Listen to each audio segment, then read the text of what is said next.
welcome back everybody to Speak in My Piece, hosted by Dekel and presented by Jazz Times. Thank you all for tuning in.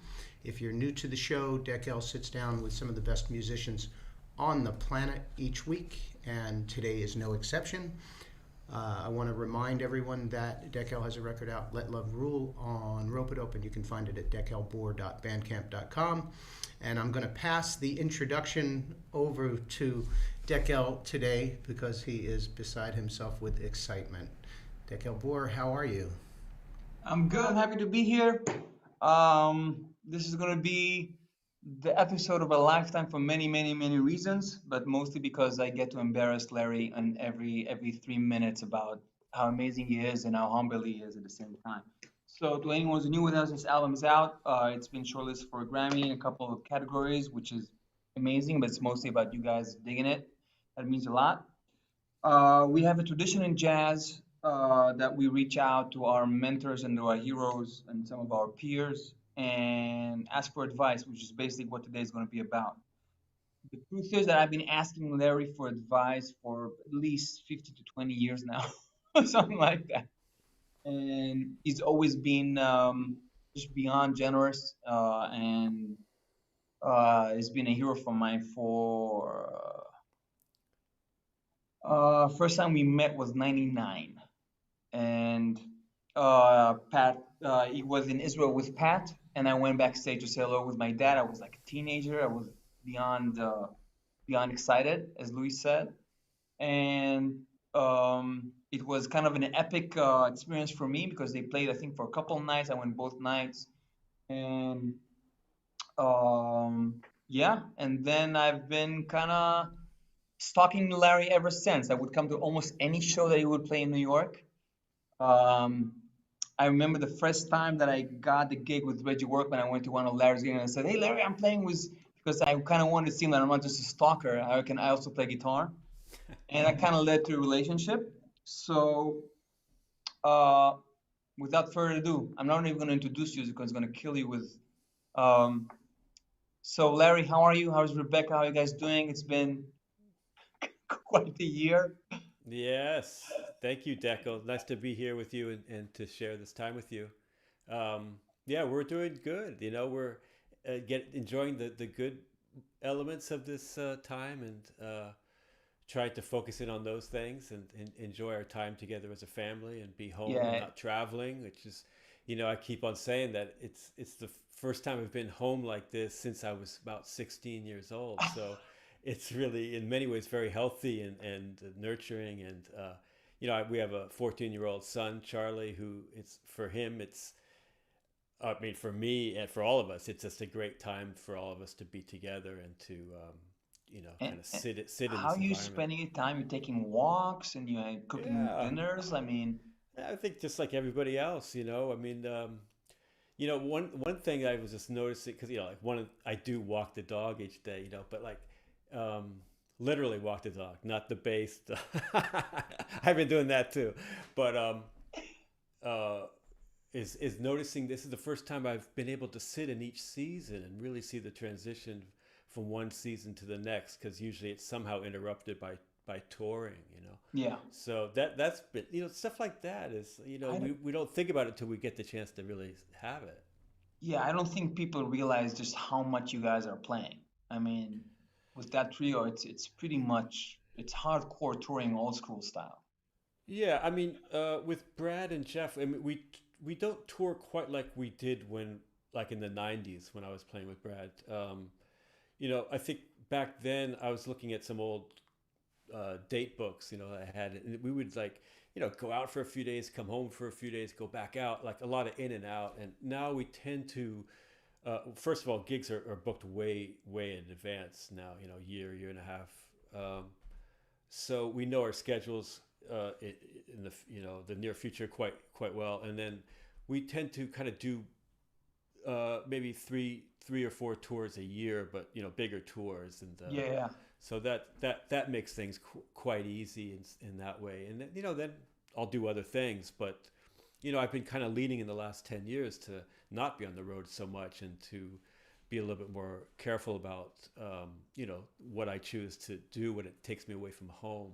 Well, not So that careful this has because been we've been in another touch time to about. kind of reset those thoughts. I mean, we've been in touch about playing, so you're not that careful. But Sorry, uh, I lost your you audio. One lost me. You second. there? Oh, this is the beauties of modern communication. Uh, Sorry. is this Come. better? Maybe. Yes. Better Now. now? Got All you. right. I was saying you're Yeah. not that careful because we've been talking about playing, so you're obviously not as selective as you should be. But Right. so Larry, just to kind of get into the thing, with all this time that we had on your hand, could you share a couple of albums you've been listening to that inspired you just as a fan and as a lover? Oh, wow. I mean, that's every day. It's it's like falling in love again. One of the cool things, well, one of the hard things about this time has been not being able to play with other people, particularly drummers. I mean, as a bass player, it's like that relationship. The lack of that has been really kind of surprisingly traumatic in some ways. It's funny, I mean, with the drummers I love to play with. So one of the things I've been able to do is play along with records and that I beautiful. actually do the same. I really do the same. Yeah. Just and which ones you've been playing with? I mean, it depends on which week, but I tend to find a record and kind of play the whole record down and either, learn the material if I don't know it already and just kind of sit in that musical world. I mean, uh, one one big one actually for the last couple of weeks has been this. Everybody kind of knows this record, but it's called Bags and Train with Milt Yeah, Jackson and John Coltrane. And I mean, it's great on so many levels, but also just sound wise, it's some of the best recorded. Um, like Paul Chambers, his sound is so beautiful, and he's separated on the left side with John Coltrane, and then Connie Kay and Hank Jones on the other side. So this clarity of the information is there, and what I really enjoy with playing with records is I can take it two routes. I can either pretend like I'm the bass player on the record, or I can be the second bass player on the record. And what I'm finding really interesting is that obviously Paul is playing the most beautiful bass lines you can imagine. So if I'm really um, awake and careful with the lines that I play, they both work perfectly well together, and wow, that man, this I beautiful love. counterpoint of the two bass lines. So it teaches me a lot about bass line construction, and how two voices in this nearly the same range can coexist. So Yeah, that's been great. I mean, also sounds to sit with amazing. like Connie Kay, and I don't just there's so many elements of it, and also just to stay in shape, physically, keep my calluses, and be able to be ready when this is all over. I don't want to have to Yeah, start from scratch. But that's one. I mean, I try to just kind of wake up and see what motivates me that day, so that it's very fluid. I'm not. I I don't have a routine. You know, routine. I no, had a routine when I was 12. I guess was the last time. I kind of fluctuate a lot with how I move through the practice day. So it's kind of what I heard last night or something I just thought about while I was sleeping or whatever. But um, there's just kind of there's move one move with it. there's one thing I'll say about Train and Bags and that whole run at Atlantic, that almost that entire like string of records, they all sound amazing. I mean, it was so well recorded. So well recorded. and and even I'm not a big CD guy, but even the CDs sound amazing. I mean, Uh huh. I mean Yeah. it's really so well mastered and so well mixed, and Yeah. he's really coming onto his own. It's a really super special time. I agree, and there's you have Rudy doing Prestige and Blue Note, and it's another sound, But Yeah, Atlantic, I don't know if Tom Dowd and different engineers, they really had their own thing, and it's equally warm and beautiful. yeah, it's Yeah, super strong. And so that kind of got me into a lot of Milt Jackson records that I hadn't quite really gotten in deep enough, and but then it's different, I listen to a lot of classical music. Not that I'm not really playing along with it so much sometimes, but what else? Yesterday I was listening to this King Curtis record with Jerry Jamot that ah, that very plays cool. some funky stuff with Bernard Purdy. I So think that's a it's big yeah. side of your thing that people are not necessarily aware of. That you're like a huge groove guy. Yeah, I mean, especially that era, late 60s. Well, from the mid 60s, all Motown, all the Atlantic. Um, yeah, I love that music. I love those electric bass players. I love how hearing the relationship of them coming out of jazz with the bass Yeah. players and the drummers, but they weren't listening to rock bass players, they listened to Ray Brown and Paul Chambers, and so it's interesting for me to hear how that is manifested in their lines and the way that they phrase and the way that they, fill up that space. And to me, like I'm constantly trying to get my technique better on the bass and trying to allow the technique to make me more free on the instrument. And some of that process is taking electric bass stuff and transferring it over and trying to make it speak clearly and sit properly. And that some of that's a technical issue of finding the right fingering and finding the right phrasing, the length of notes and where it is in the pocket. But I've always found that interesting.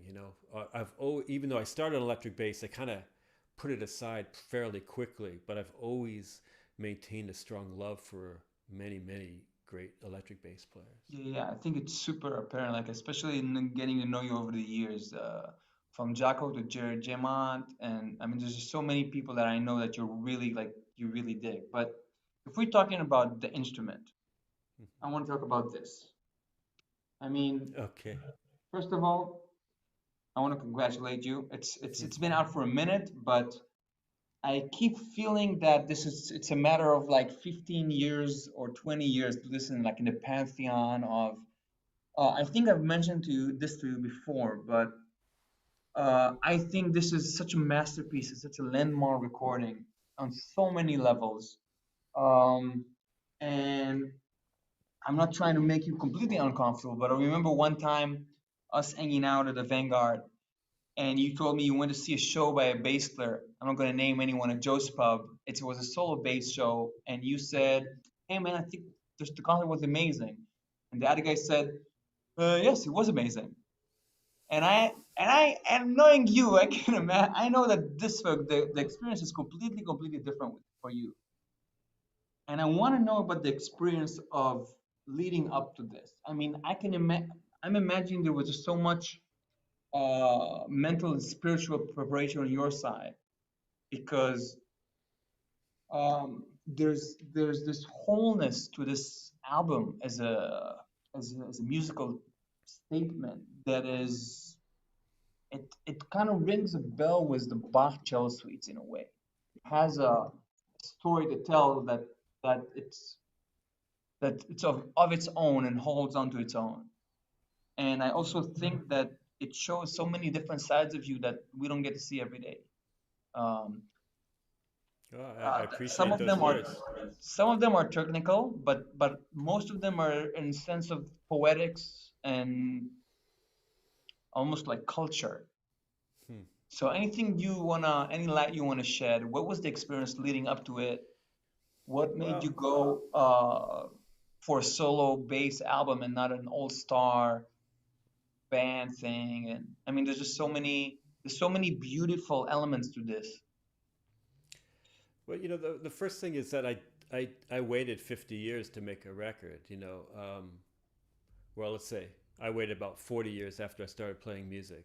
Um, so obviously I was in no rush to make a solo record, and one of the main reasons for that was that I was very happy playing as a bass player on many other people's records, and yet feeling completely satisfied in that role.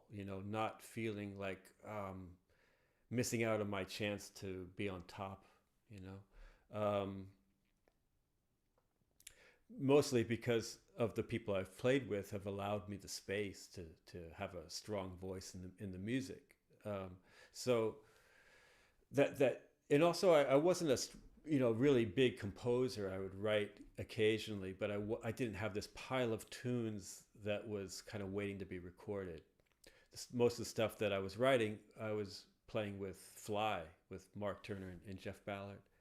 Um, so this kind of really came through Manfred Eicher, of having spent time with him doing quite a few ECM records in the past 20 years, and then I was with him and Wolfgang Mutspiel in a studio in the south of France, and we were recording Wolfgang's record, and it just kind of came up, and Manfred asked me if there'd be something I'd be interested in doing, and it was just that right moment where it just resonated, and I said, "Sure, I'll do that." I remember Brad was there as well, and they were kind of like egging me on, but at that point I didn't really needed to be egged on. It sounded like something that was a challenge that I would be like to try. And Manfred mentioned the word solo. I mean, Yeah. who came up with the word?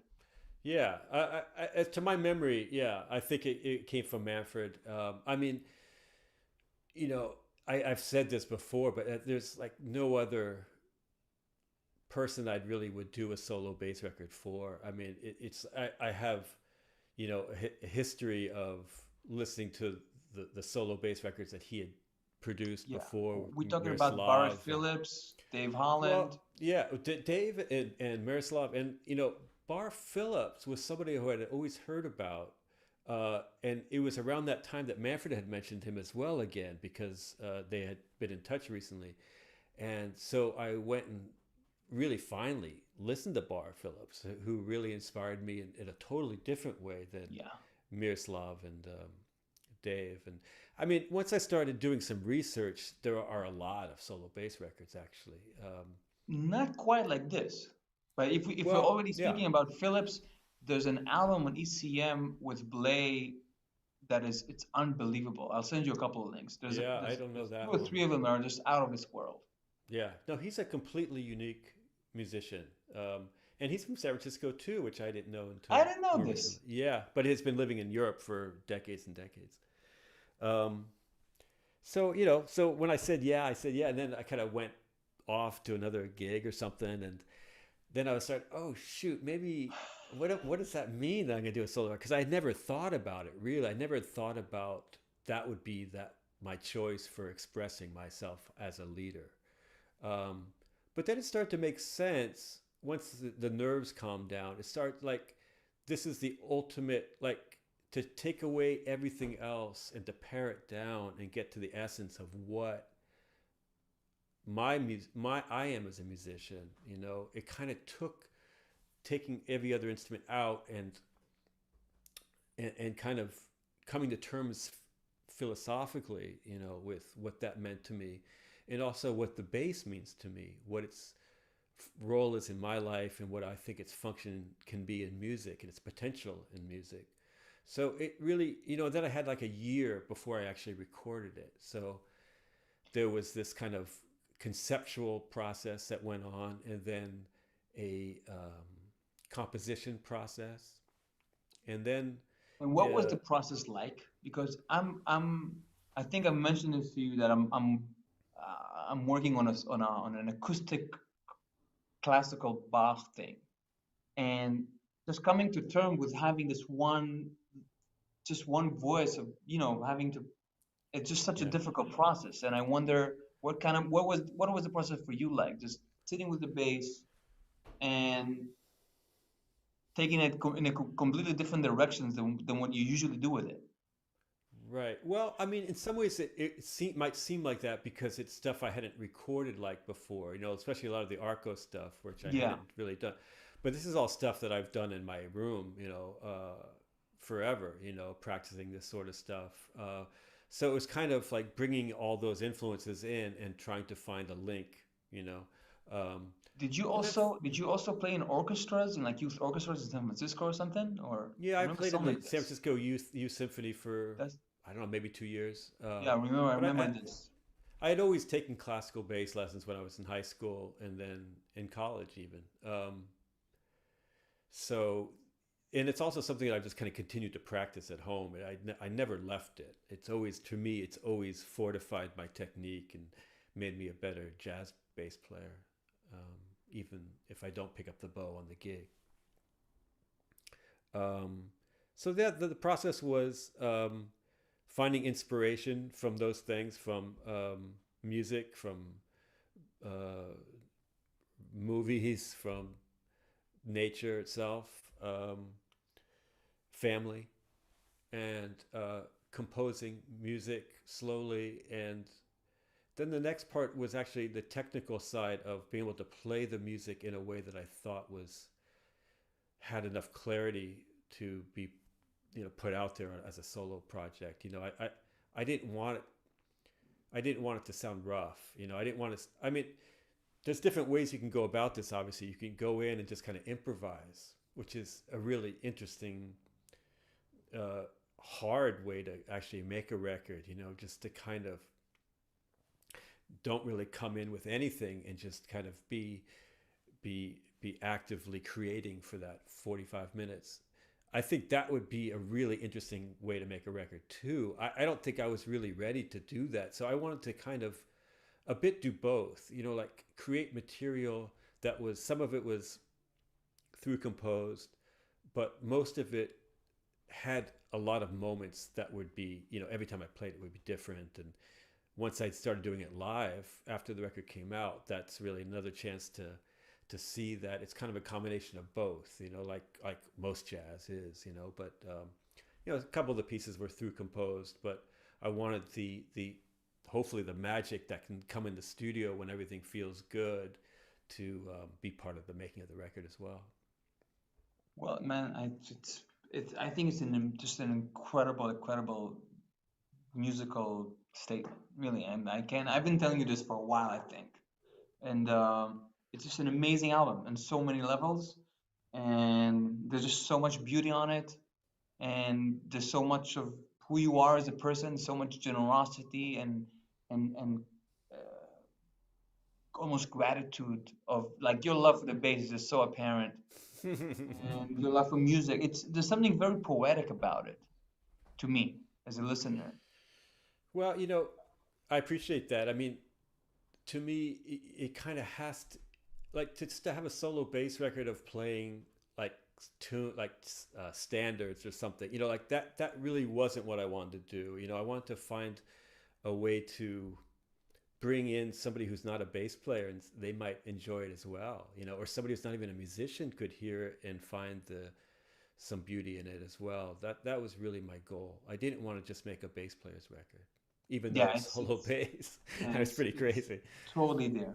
So I want to ask you about some things that you've been involved with that made the huge impact on my life, and just to kind of get your 2 cents on it, and what was the experience like for you?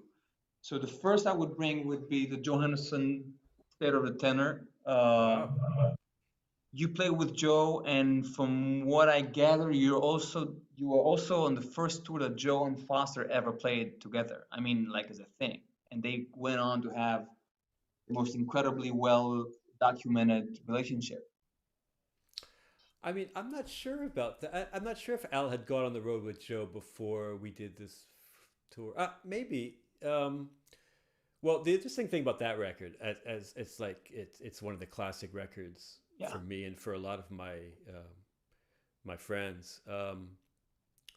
But I remember, this is the funny thing is the way my relationship with Joe started when I was in college, and he came to the school I was at to play a concert.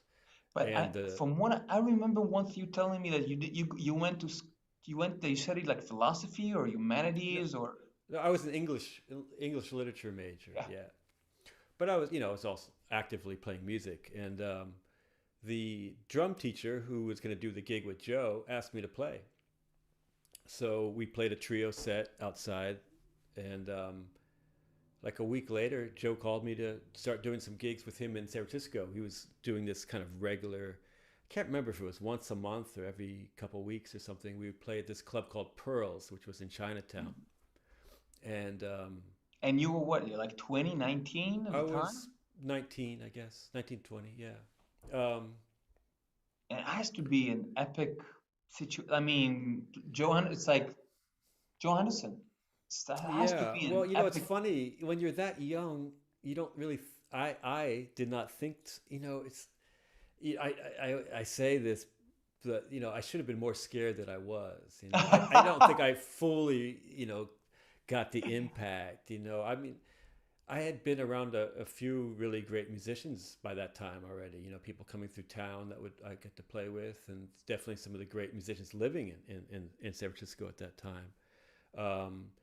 And around that same time, I kind of met Stan Getz and was playing with him a little bit. So in a way, I think I kind of assumed all musicians sounded that good. Everybody plays like Johannes. Right. But not really. I fully comprehended his badness and his mastery. He was also probably he was like at the top of his thing around that Well, that's time. what I was going to say. Exactly. So that when we started playing at Pearls, I remember him one week saying, "Oh, I'm going to go to New York and do this record at the Vanguard." And that was that. So I don't know what year that record is, but that's the time, This is 85. 85. Yeah, right. Yeah, That's there you about go. that time. So, it's funny that record is really interesting. Well, those two volumes of records. Yeah. The material, I think, was really kind of handpicked by Don Sickler. Yeah. I think, and Joe, but quite a few of those tunes he never played again. Unfortunately, actually, but a few of those he kind of continued to play for the rest Which of his life. ones? That he continued to play? Well, let's see. Beatrice, Ask Me Now. What else? prompted you guys to start doing Beatrice with Brad and Trio? I mean, that's another unbelievable version. Well, that is just when we do sound checks, we typically, unless we're like learning some new material, what we do is one of us will just call a tune and we'll just start playing it. And I can't remember, I think probably Brad called that tune and we started playing it, and then it's like, oh, let's do it on the gig. Or maybe we didn't even say it, we just kind of happened to do it on the gig. So yeah, I mean, that's typically the trajectory for repertoire outside of originals. It's just stuff that we might have called on a sound check. Just to get comfortable and play something different than what's on the set list. On the gig, yeah. Yeah. But yeah, I mean, going back to Joe, I mean, it was such a great experience on so many levels. But I think, since I chose not to go to music school when I was going into college, I was extremely fortunate to have this education happening, kind of weekly. And it's, now that I'm teaching, in a musical environment in college, I see even more how beneficial it was, because it was really nonverbal education. I mean, every once in a while he might say something that I could take as literal advice, but either there was nothing said and it was all through the music, or if something was said, it was really in code, and would take me months or years to figure out to decode it, Yeah. And I think there's something really valuable about that slower process. Well, it's fast on the bandstand, but then the deeper knowledge is very slow, and you're not waiting. I want to ask you about this. You really play with so many of the guys that never went to music school. I mean, and it seems to me that the generation before you, the couple generations before you, and your generation that learned through transcribing and through playing, and some lessons, it seems like people got closer to their own voice a lot earlier than my generation. I mean, it seems, and this is something that we talk about a lot. I mean, a lot of my group in New York, like Logan Richardson, Aaron Parks, and it seems like it took us a minute to kind of, and it seems to me that there's something about music education that is not encouraging people to come up with voices that are as unique as it kind of seemed to be the mandate before then. I mean, if I look just on bass players from your generation, you guys are so different. Yeah. I think that's true. I mean, it's different now. I mean, I'll give you obviously an it's not example. something you. Yeah. Okay. If now that I'm playing with a lot of cats in Europe, everybody's trying to sound like you. I mean, it's almost like a joke. And I'm sure there's a huge compliment there, but I'm sure that if they would play in front of you, they would feel awkward playing a bad imitation of your thing. Well, Dekel, I mean, the big thing though is even when I was a teenager, I tried to sound like other bass players. So I mean, it's part of the process is that you in order to learn your history. I mean, you learn your instrument and the history. You kind of cop somebody and you get really into them and you try to figure out, well, how do I get that sound and the Yeah, phrasing? And so I think that's all cool. I mean, the only negative would be if you got hung up too much on somebody and kind of stayed put. So I have no problems with somebody checking out and trying to sound like somebody. I mean, I don't know. I mean, I think it's a personality thing. It's like you just kind of speak your truth, and maybe it's a little harder nowadays because of the abundance of accessibility to information, and that we're kind of overwhelmed with what we think we should know, that it kind of bogs us down. But back then, there wasn't anything like.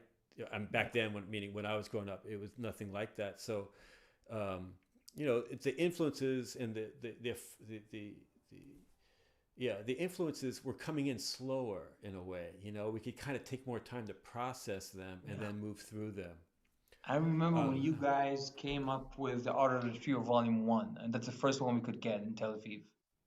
And I listened to almost just that for a year. And then when the Volume 2 came, you had like another volume in your library to just kind of, then I went through, I'm still kind of, I think there's a couple of these that all, my entire generation, Volume 2 and Volume 1, and Volume 3, it's like, it's for my generation, it's almost like biblical. But I remember that we had a lot of time to just kind of get into that because we didn't have all the albums in history at our fingerprint. right, right, absolutely. I mean, I remember my dad would take us to Tower Records, and we could buy one record, maybe once a month, something like that, and it was perfect. I mean, I probably wanted to Yeah, buy more. I don't even remember actually wanting to buy more. That worked great for me. You could really sit with it and get to know it. And but yeah, I mean, there's some benefits to having everything accessible at your fingertips. I mean, YouTube is amazing in so many ways to see people who you're not able to see anymore play. Um, but yeah, there's definitely some drawbacks to it.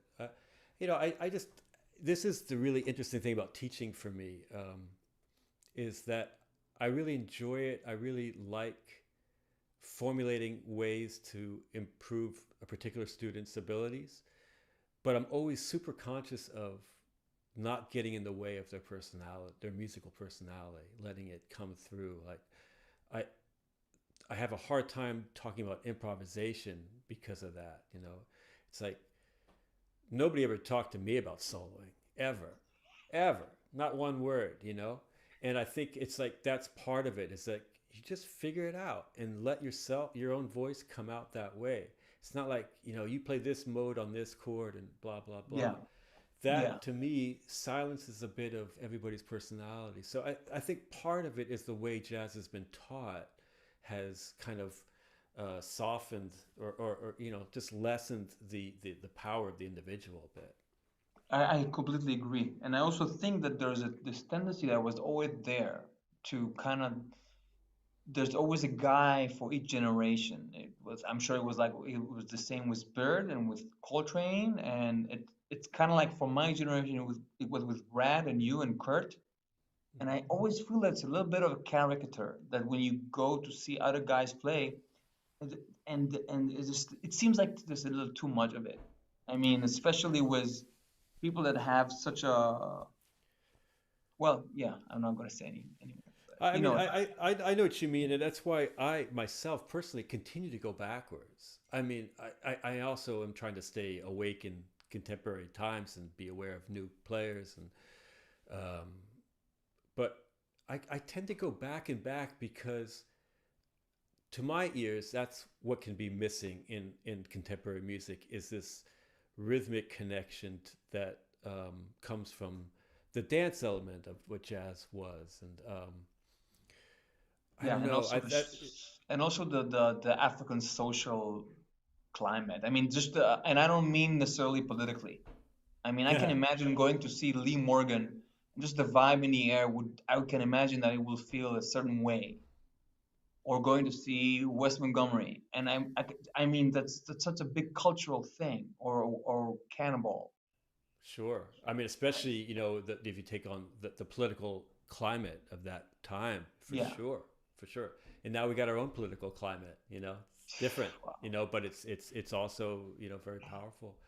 But yeah, I mean, I try to encourage my students to have a natural inclination towards, like, inquisitiveness towards the past, and Yeah. to hear somebody and just kind of naturally have the question of, well, where did that come from?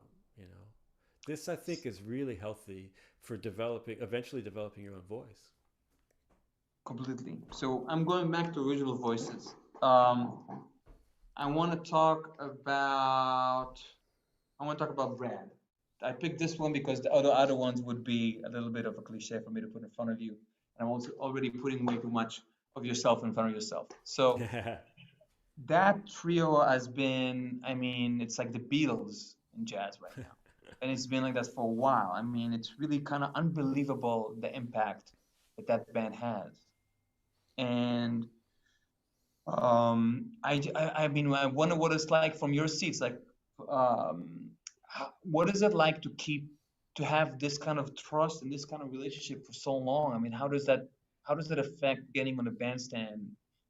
I mean, it has to bring so much. It has to mean so much to have. Like, Yeah. what is it like for you? Well, I mean, it's been like, definitely over 20 years, 25 years or something. It's just very fortunate to have found that connection really early in my coming to New York, and getting involved with Brad, and with Jorge at first, and then with Jeff 10 years after that, and to build on that over time. I mean, it's lucky on many levels. It's lucky to have met them at that time. It's also lucky that Brad's career has enabled us to continue to do a lot of gigs, so that the relationship develops through playing gigs, not just sitting in a room practicing. And to make records, and the whole, everything that goes along with that. So, I mean, it's just lucky, it's really lucky that, I mean, the initial connection, I think, was because we obviously enjoyed playing music together, but I think the reason we enjoyed it was that we shared similar ideas of what good music meant to us and what we were striving for individually, and we shared that, and historically what records we really loved. And I also always got a sense, especially when I was super young, that you guys are very happy to just kind of hang as guys. Yeah. I mean, through many years of all this stuff that all our lives changed quite a bit since we started playing in the early '90s. I mean, we've all gotten married, had kids, and moved What to was the different countries. chemistry like when in the early '90s, when you guys, we're talking about what, '94ish? Yeah, something like that. Yeah. Well, I mean, we were still in our 20s. We were still trying to find ourselves musically, and to improve, and but we were all living in New York City, all living in Manhattan. We were all active, going out every night, playing all the clubs. I mean, I had met Brad. Well, I met Brad at kind of a funny moment. It was like I had met Brad through Jorge, who I met in Boston when Jorge was going to Berkeley, and I was living in Boston for 1 year in 1990. And so when I got to New York, Brad and Jorge knew each other through Jorge's brother, Mario. Yeah. So that was that connection. And then at the same time, I knew Josh Redman from Boston, and we were doing a little playing, and we did a tour with Brad and Brian around that time. And so I kind of started to play with Brad a little bit. at the same time that we started playing as a trio. And so, it just right away, it was just like, wow, this guy, because I had played with some great piano players, but, to play with somebody that was, roughly my age, a contemporary, who had this, level of technique, but overall musicianship and an Yeah. original voice and just command over every aspect of music. And together, just we kind of found that blend that we could all feel really comfortable right away. Like there was no kind of really getting used to it. It just kind of felt good really quick. And then it was just kind of exploring those worlds that we were creating. Yeah. Well, I can tell you that through our ears, you guys seem to have this larger than life musical power. That trio. I mean, it was almost unreal the way you guys played. And it's kind of unbelievable to see the way you guys developed and matured over time musically. It's really unbelievable because I think there's almost like there was this courage to to put a lot of things aside that some other would kind of almost try to cash in on. Yeah, I think we kind of allowed the music to reflect our changing as we got more mature in our lives. I think the music reflected that. I mean, I'm sure there's some people who would rather hear us in 1994 than hear us now. There's some energy that might be present that they don't feel is there now. So it's like different strokes, but for me, the maturity in the music has really just kind of continued to grow. And, just also just me as an individual musician, as a bass player, I feel much more competent now than I did in the 90s, Do, do so. you do you understand how insulting that is? You saying that to the rest of us? Oh, But I know. I mean, I have a we're all feel question. that way. Do you ever have a thing of looking for a way? Like, is there a thing of keeping it fresh after all these years, or that's not an issue for you guys? Well, I mean, I think if you're making music in the moment, it's going to always be fresh. I mean, because you're just being awake to the moment you're in. So it's not really that conscious. I mean, Brad continues to write a lot. He's super active as a composer. Um, I think he has a fingerprint as a composer that you can tell, it's Yeah. him. But I think it's grown over the years. Um, and then, obviously, when Jeff came in, that changed everything. Just one person changes everything, but I particularly in the remember drum share. I remember a week at the vanguard of the Brad Trio with Mark. I mean, Ah, yeah, I think there was only 1 week of that. I remember I was right, coming almost every night. right. I remember that. Yeah, sure. I think we played a Unbelievable. week with Fly the week before, then played with Mark with Brad. But Yeah. yeah, that was really fun, and must have been near the beginning of Jeff's time with us too. Yeah, exactly. But the other Exactly. thing though with Jeff is that I knew Jeff when I was a kid. Like I've known Jeff since I was 14. So we've had a musical relationship even longer. So when he joined, it wasn't like starting from scratch. It was really just kind of rekindling an old relationship, and then sharing it with Brad and seeing how that dynamic would spark some new ideas. Yeah, well, it's I remember the reaction that we had when you guys came up with the first album, with Days Done. I remember that. Oh, with There's Jeff. always a running joke between my friends and I of how many times have you listened to the Knives Out solo in a row? Are you aware of this? I mean, it's a running joke. So, next, who do I have next? We could go both with this or with that, but I could go all day. There's Pat Metheny question and answer, and Oh there's yeah. Pat Metheny 8081. Um, I mean, those two albums that you guys did, um, 99, 2000, and Live, is easily among the greatest guitar trios of all time, by far. I mean, easily. It's really unbelievable. And I also had a couple of bootlegs that were unbelievable. But you guys toured heavily. I mean, it was a real band. It shows in the music. Um, and I, what was it like for you? I mean, were you like a kid? Were you like hip? You were fully hip to Bright Side's Life and Question and Answer and and with the trio with Hayden and Higgins. Yes, yes, absolutely. I mean, especially Rejoicing in 8081. Those were like um, really solid parts of my musical upbringing. Um, yeah, I mean, to be able to play with Pat at that time was really huge. I learned so much from him, and um, on many levels, but to play And with him in a anything you can share on that would be so much. well, I mean, he's such a complete musician. I think people know that already, but to experience it close up, like his he's just so serious about every aspect of the music, so tuned in.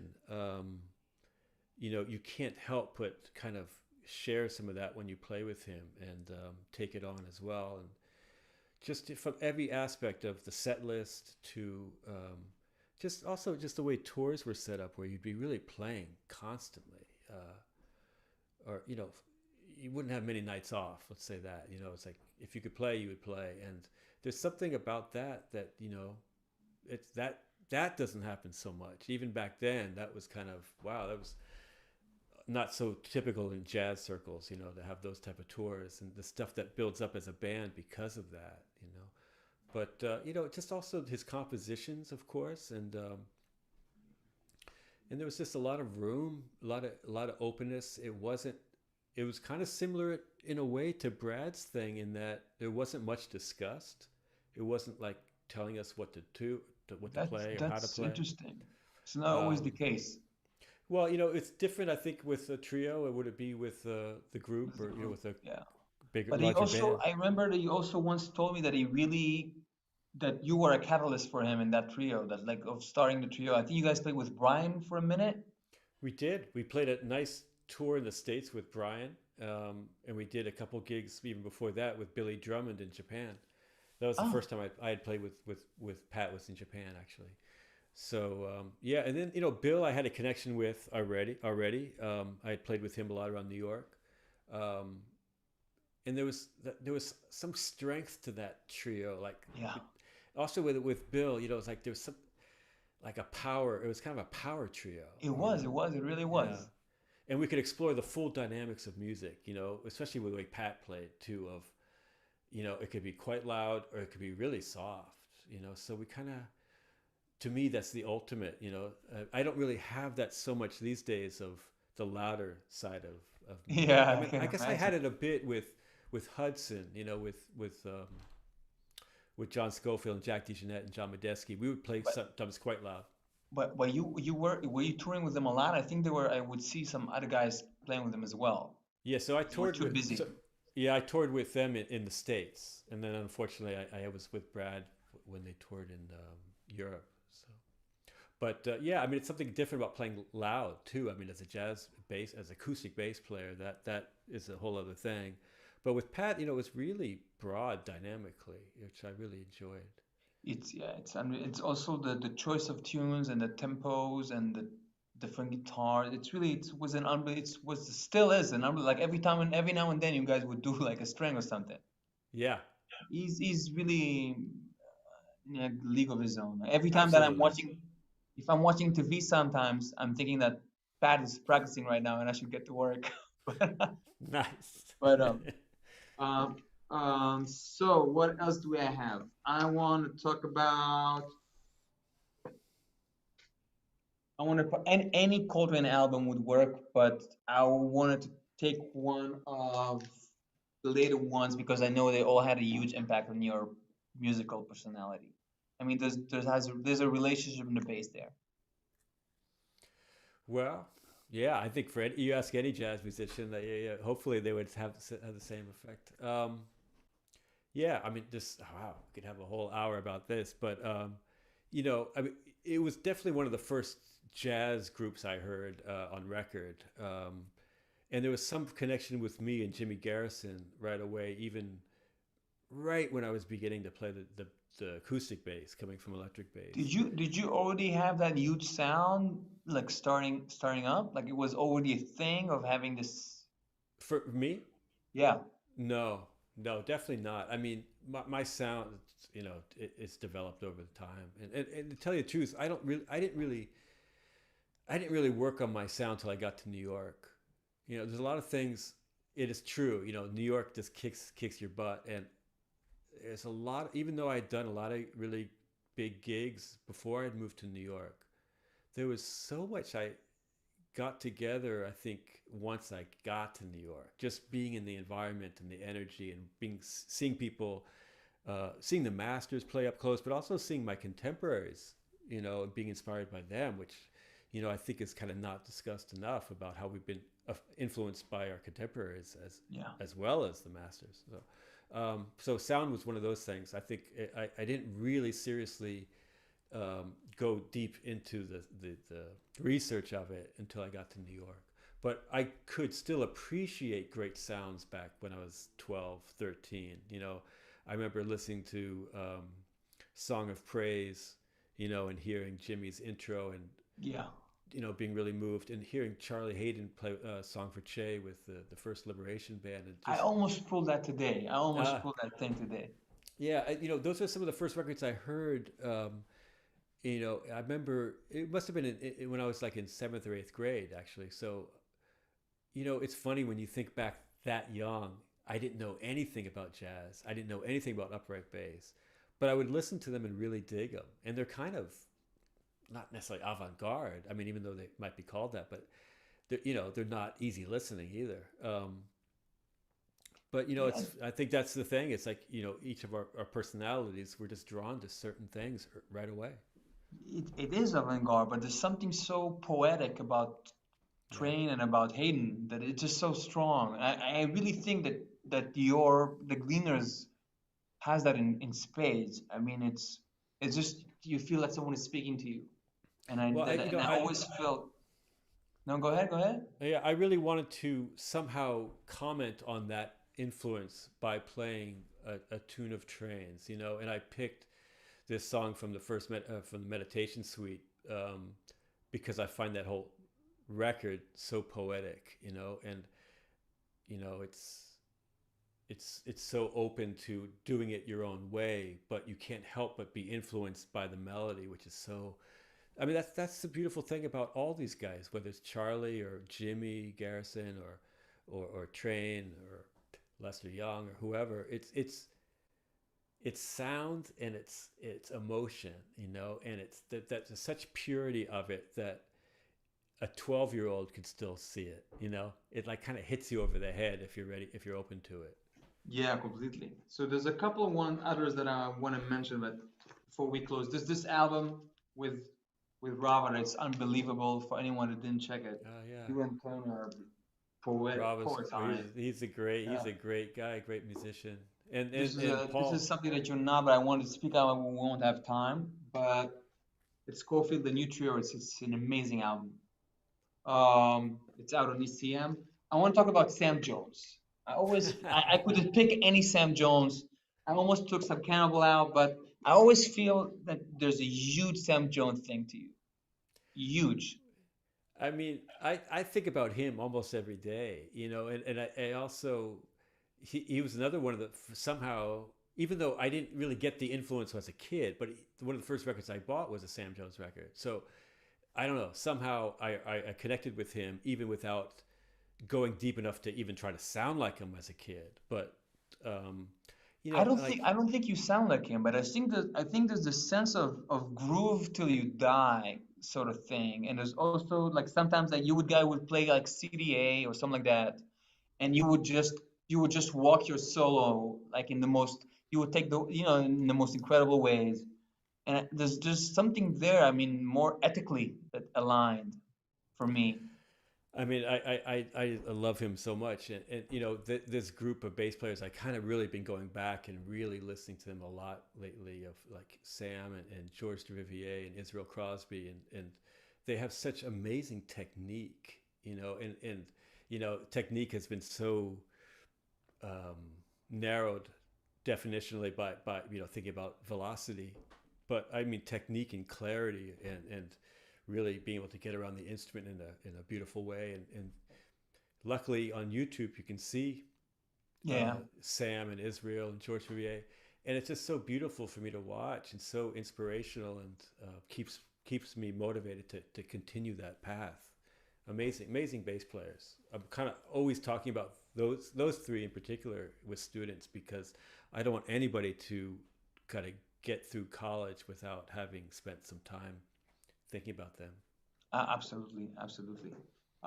Larry, I'm gonna let you go, but there's just so much that I wanted to speak about we didn't get to. Maybe we'll ask you to do a volume 2 next year. But I want to speak about Motion, that you had a very close relationship with him. That's unbelievable. There's an unbelievable album that Rebecca is on, singing it's one of the greatest modern vocal performances. I mean, for my money. I mean, I it's a agree. landmark album. So if anyone who's watching, get hip to that. I want to talk about Mark that we didn't get to, Kurt, Josh. There's so much, and there's other people that you have a very close relationship that is not maybe as well documented. Maybe Tom Harrell or David Sanchez or Danilo. I mean, just so much we Yeah. didn't get to. But I think this is a great. I'm kind of throwing it out there because it will give people a chance to kind of dig back and into your thing. And of course, the thing with Bernstein that it always sounds amazing. There's so much so much we didn't get to. Great. Um, but Larry, again, the album is amazing. You are amazing. I'm so inspired by you. I love you guys so much, and I Thank can't wait you. to see you guys in the real world when this is over. Yeah, absolutely. I appreciate this time with you, man, and go down memory lane a bit and Absolutely, talk about it. absolutely, absolutely. Great. So